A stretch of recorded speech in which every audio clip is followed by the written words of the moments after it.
Este libro se ubica en el contexto antes del cautiverio que los caldeos o babilonios llevaron a cabo. Ahí ubicamos este libro. Y entonces podemos ver que los profetas, amados hermanos, no solo fueron simples mensajeros, no solamente fueron hombres que llevaron un mensaje, sino que fueron personas con una profunda preocupación por el pueblo. Sí.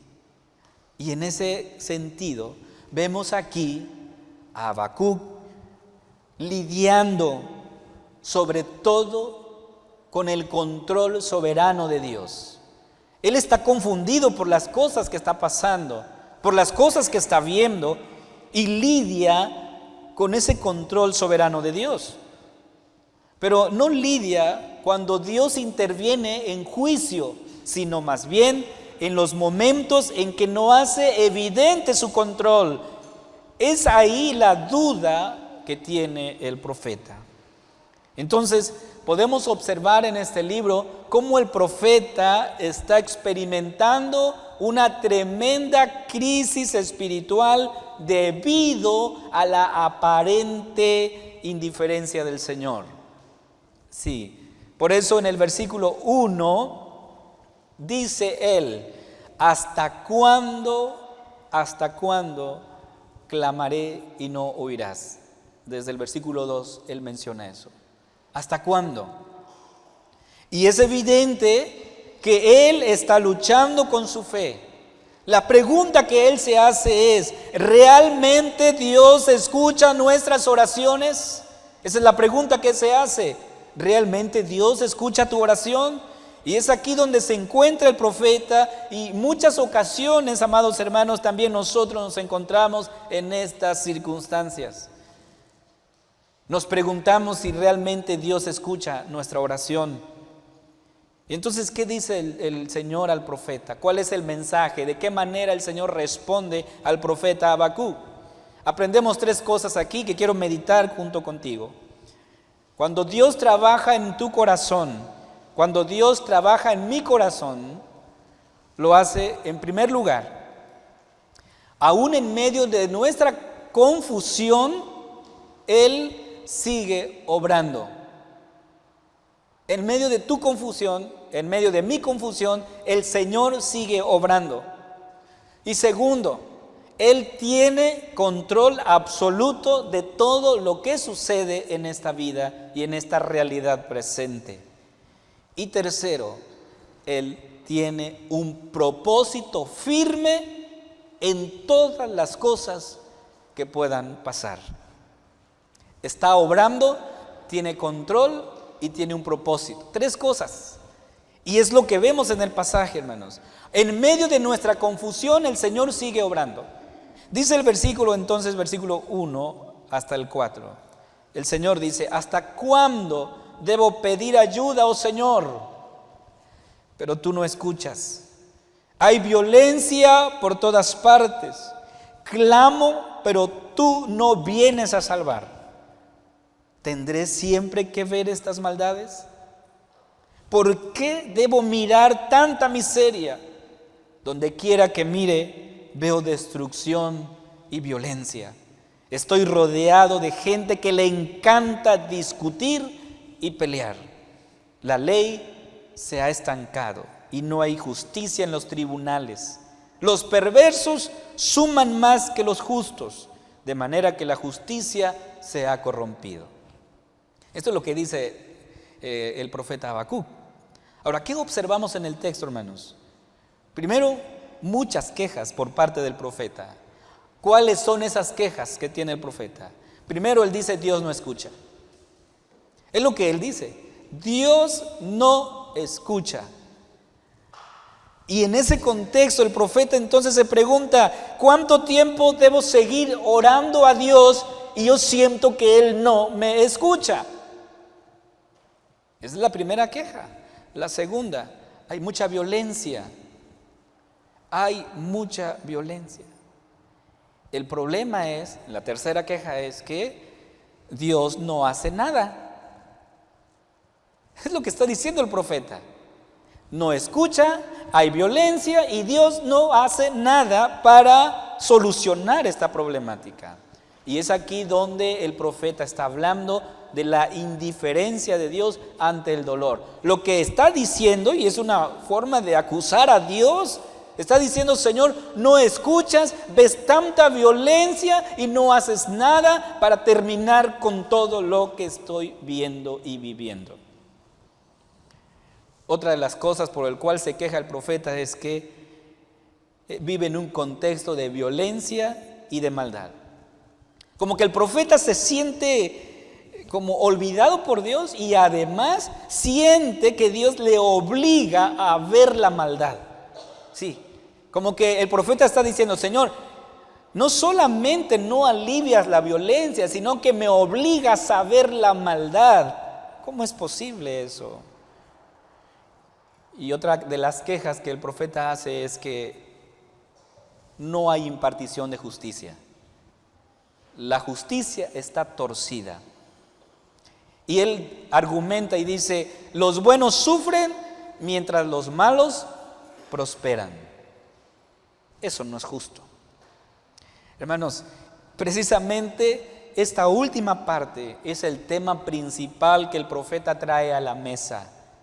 Y el problema que él tiene y su pregunta fundamental es: ¿por qué los buenos son afligidos y los malos prosperan? ¿Por qué? Yo creo que sin duda nosotros también nos hacemos esa pregunta, hermanos. ¿Por qué los malos prosperan? ¿Por qué los malos como que viven una vida galante y feliz y gozosa, mientras los buenos son afligidos todo el tiempo? ¿Por qué? Esa es la pregunta que se hace el profeta y sin duda es la pregunta que todos nosotros nos hacemos el día de hoy. Ahora, esta visión, esta forma de ver las cosas, el pueblo también la tenía. En el contexto de Malaquías, el pueblo expresa lo siguiente: Malaquías 3, 14 y 15, el pueblo dice: habéis dicho, por demás es servir a Dios. ¿Qué aprovecha que guardemos su ley y que andemos afligidos en presencia de Jehová de los ejércitos? Decimos, pues ahora, bienaventurados son los soberbios y los que hacen impiedad. No solo son prosperados, sino que tentaron a Dios y escaparon. O sea, ¿cuál es el resultado, hermanos, de considerar a Dios alguien que no está operando, alguien que no está obrando? Llegas a esta conclusión, como el pueblo llegó. ¿Qué dijo el pueblo? Por demás es servir a Dios. Por demás es venir todos los domingos a la iglesia. Por demás es estar orando. Dios no escucha. Por demás es hacerlo. De esa manera estaba pensando el pueblo. Pero hermanos, aún en medio de la confusión, el profeta Habacuc es conocido como el profeta de la fe. Dice en el capítulo 2, versículo 4, la parte final, dice: mas el justo por la fe vivirá. Hermanos, esto fue como el estandarte, la bandera de la reforma, el cual provocó que en este caso Martín Lutero expresara estas palabras: mas el justo por la fe vivirá. Sin lugar a dudas, hermanos, cada uno de nosotros podríamos identificarnos con el profeta. Sin duda hemos visto las cosas de la misma manera que el profeta las vio. Pero Dios, en su bondad y misericordia, nos responde. Ante la queja del profeta, observamos cómo Dios está respondiendo. Y con eso podemos afirmar, hermanos, que Dios sí escucha. Y una prueba de eso es la respuesta de Dios al profeta. El profeta está acusando a Dios que Dios no escucha. Es lo que dice en el versículo 2. ¿Hasta cuándo, oh Jehová, clamaré y no oirás? ¿Hasta cuándo? Está acusando a Dios de que Dios no escucha, pero Dios, al responderle, está diciendo: eso que tú dices no es verdad, porque te estoy respondiendo, significa que te he escuchado. Y nosotros luchamos con eso.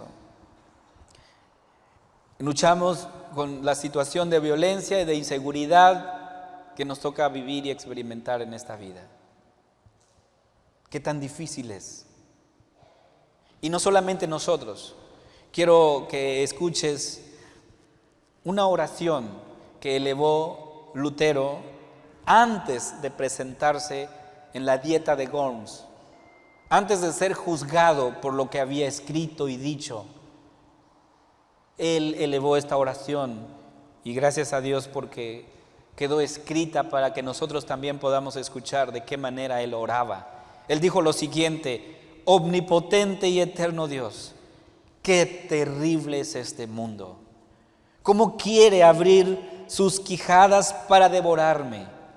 Y qué débil es la confianza que pongo en ti. Dios mío, protégeme en contra de la sabiduría mundanal. Lleva a cabo la obra, puesto que no es mía, sino tuya. No tengo nada que me traiga aquí, ni tengo controversia alguna con estos grandes de la tierra. Desearía pasar los días que me quedan de vida tranquilo, feliz y lleno de calma. Pero la causa es tuya, es justa, es eterna. Dios mío, ampárame, tú eres fiel y no cambias nunca. No pongo mi confianza en ningún hombre. Dios mío, ¿no me oyes? ¿Estás muerto? No estás muerto, mas te escondes. Dios mío, ¿dónde estás? Ven. Yo sé que me has escogido para esta obra. Levántate, ayúdame por tu amor de tu amado Hijo Jesucristo, que es mi defensor, mi escudo y mi fortaleza. Ponte de mi lado. Estoy listo, dispuesto a ofrecer mi vida tan obediente como un cordero en testimonio de la verdad. Aun cuando el mundo estuviera lleno de diablos, aunque mi cuerpo fuera descoyuntado en el potro, despedazado y reducido a cenizas, mi alma es tuya. Tu sagrada escritura me lo dice. Amén. Dios mío, ampárame. Amén. Qué oración de este hombre. Y lo hace en el contexto del dolor y del sufrimiento. Y si te das cuenta, él dice: Señor, siento que me has abandonado, que me has dejado, pero tú no puedes hacer eso. Como que Habacuc hace esa misma oración. Y en la respuesta de Dios podemos observar lo siguiente. Primer acto, como se dice, es la queja del profeta.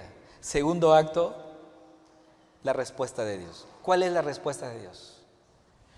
Dice versículo 5, el Señor respondió: observen las naciones, mírenlas y asómbrense, pues estoy haciendo algo en sus propios días, algo que no creerían aún si alguien les dijera. El texto dice que el Señor está obrando. Dice que Él está en control de todo lo que sucede. Esto significa, hermanos, que Dios no es pasivo. Él está guiando el curso de la historia. Ahora, si tú esperabas que esta respuesta del Señor tranquilizaría al profeta, te equivocas. Porque esto, en vez de traer calma al profeta, trajo más angustia. ¿Por qué? Porque Dios le dice que Él va a levantar a un pueblo, a una nación cruel para corregir a su pueblo. Dice el versículo 6, porque he aquí, yo levanto a los caldeos, nación cruel y presurosa, que camina por la anchura de la tierra para poseer las moradas ajenas. ¿Quién es este pueblo? Dice, es una nación cruel, una nación violenta. En el versículo 7 dice que hace lo que se le antoja. En el versículo 9 nos dice que no tienen compasión y no dan tregua. Ahora, ante esa respuesta del Señor, ¿cómo se queda el profeta? Como que resultó más complicada la medicina, ¿no? Porque él espera palabras de ánimo, de aliento, que le diga el Señor: Habacuc, no te preocupes, yo estoy con ustedes, yo estoy aquí, sigan confiando, sigan esperando. Pero no, el Señor dice: no, es más, voy a levantar a una nación cruel para corregirlos. O sea, no, ahora, a eso que el profeta está experimentando, violencia, injusticia, todo lo que él ha mencionado del versículo 1 al 4, le agregas ahora una nación que va a venir y va a arrasar con todo lo que queda. Es más, va a llevar cautivos a todo el pueblo a Babilonia, porque los caldeos son los babilonios. Entonces tú esperas algo diferente, el profeta espera algo diferente y no sucede. Por eso aquí viene el tercer punto, hermanos. El tercer punto es que somos llamados a confiar en el Señor aunque no comprendamos sus propósitos. Aunque no los entendamos, hermanos. Posiblemente tú estés experimentando hoy alguna situación en tu vida, alguna prueba, y que tal vez no logras entender por qué. Pero el llamado del Señor es a que confíes en Él. Fue el llamado del profeta para el pueblo y para nosotros también. El profeta está confundido, ciertamente, no entiende lo que está pasando, sin embargo, él se aferra a la palabra de Dios. Y es en ese contexto en el que responde. Dice el versículo 12: ¿no eres tú desde el principio, oh Jehová, Dios mío, santo mío? O sea, ¿no eres tú el Señor, Dios santo, 3 veces santo? Y luego afirma: no moriremos. Oh Jehová, para juicio lo pusiste, y tú, oh roca, lo fundaste para castigar. De hecho, otra versión dice: oh Señor mío, santo mío, tú que eres eterno, no puede ser que estés planeando acabar con nosotros. Este es el argumento del profeta. Y con esto el profeta trae a la mesa un tema importante, hermanos, que es el pacto de Dios, su promesa. De hecho, Isaías, el profeta Isaías, quien escribe antes también del cautiverio, capítulo 54, versículo 10 dice: porque los montes se moverán y los collados temblarán, pero no se apartará de mí mi misericordia, ni el pacto de mi paz se quebrantará, dijo Jehová, el que tiene misericordia de ti. Ahora, ¿cómo puedes comprender el juicio que trae el Señor con la misericordia que el profeta Isaías está hablando? El profeta apela al pacto, hermanos. Apela a la promesa del Señor. Y esto me recuerda la oración que Nehemías elevó al Señor cuando él también apeló a su misericordia. En el capítulo 1, versículo 8 de Nehemías, escucha lo que dice la Escritura. Acuérdate ahora de la palabra que diste a Moisés tu siervo, diciendo: si vosotros pecareis, yo os dispersaré por los pueblos. Pero si os volviereis a mí y guardareis mis mandamientos y los pusiereis por obra, aunque vuestra dispersión fuera hasta el extremo de los cielos, de allí os recogeré y os traeré al lugar que escogí para hacer habitar allí mi nombre. Entonces el profeta tiene en mente, tiene presente el pacto de Dios y reconoce su pecado, reconoce su rebelión. Ciertamente te hemos fallado. Dice la parte final del versículo 12 de Habacuc, capítulo 1, versículo 12. Dice: oh Jehová, para juicio lo pusiste, y tú, oh roca, lo fundaste para castigar. Otra versión dice: tú has enviado a los babilonios para corregirnos y castigarnos por nuestros muchos pecados. ¿Qué hace el profeta? Está reconociendo su pecado, está reconociendo su rebelión, reconoce que ha fallado, que han pecado, pero apela a la misericordia del Señor. Amados hermanos, Y eso lo entendemos cuando encontramos en el Nuevo Testamento las palabras de la carta de Juan, que si nosotros confesamos nuestros pecados, como lo está haciendo Habacuc, Dios es fiel y justo para perdonar nuestros pecados y limpiarnos de toda maldad. Yo lo creo, no sé si tú creas eso, pero yo creo eso, que si yo confieso mis pecados, tengo a un Dios que es fiel, que es justo y que ha prometido el perdón.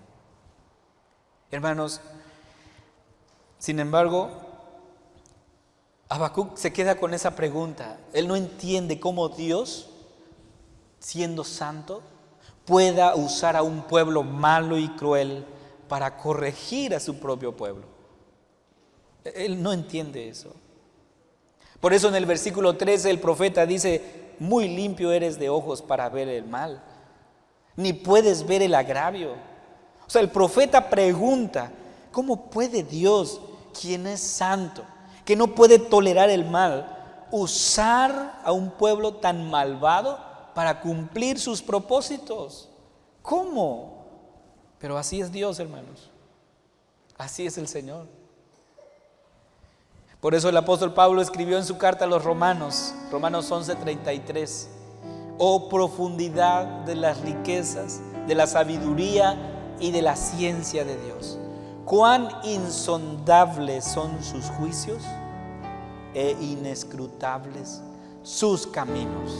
Hermanos, tal vez no vamos a entender cómo Dios está obrando.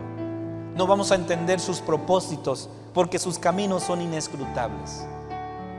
Tal vez no la entendamos. Pero, como hemos leído, aún en medio de nuestra confusión, aunque no entendamos y comprendamos sus propósitos, somos llamados a creer en Él. Somos llamados a confiar en Él. Con esto quiero concluir. El profeta Habacuc experimentó una tremenda crisis espiritual. Sintió que la medida que Dios estaba usando era peor que la situación misma que él estaba experimentando. Sin embargo, en su queja, Habacuc deja todo en las manos del Señor. Por eso él busca al Señor.